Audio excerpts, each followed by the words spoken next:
Well, hi there. Good to talk to you this morning or this afternoon or whatever time of day it is for you.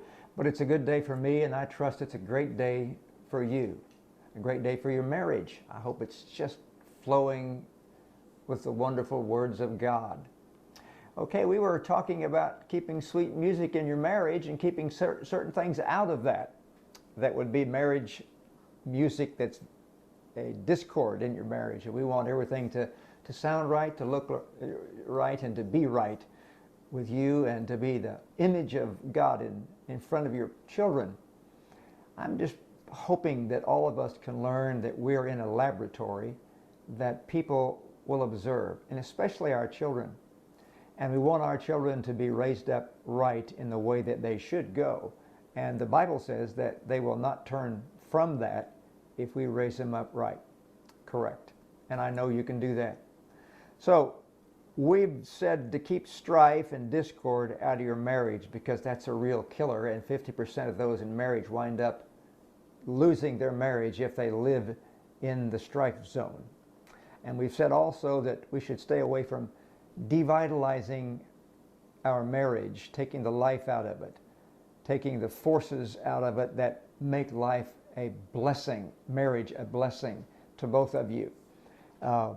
Our purpose is not only to have children and raise them up, but to have life that's such a blessing between husband and wife.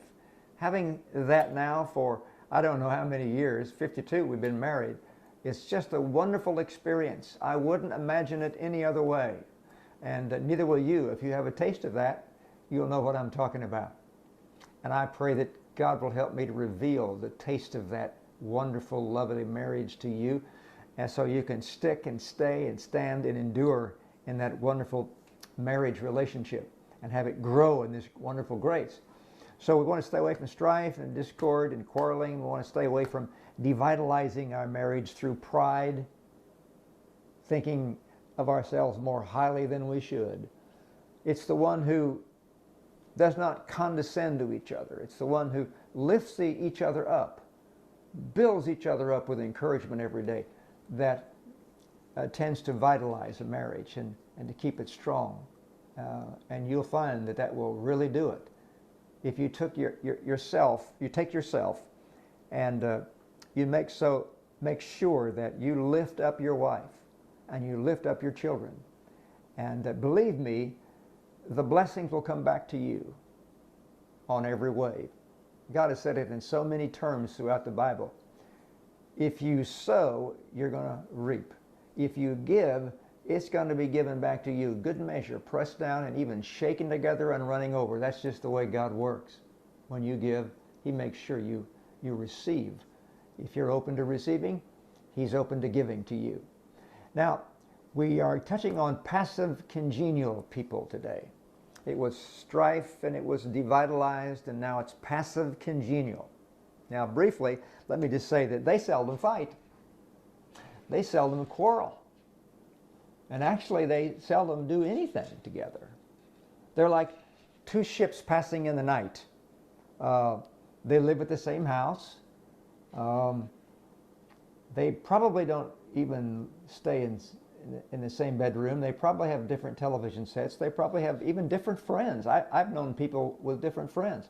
Actually, I knew a couple one time and let me just say to you that they have sat under this teaching for a number of years when I was pastor. But they lived in separate houses. Yes, they were married before, and so they got saved, born of God, and they made an effort to live together, and that didn't seem to work real good.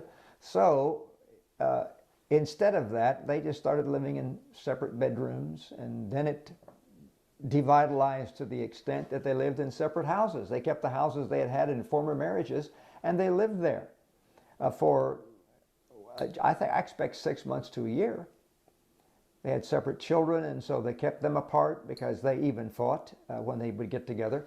But let me tell you this, when they sit down and decided to listen to the words of God, to listen to the stories that God would tell us on how to live and how to live in the love zone with each other, their life changed, and they're just having a blessing of a life now. They're both retired now, and they're having a great, great life together. This is multiplied time after time after time in the years of ministry that we have observed people and friends throughout, lots of states in our country, and even in foreign mission fields. So I want to encourage you to do not be passive congenial.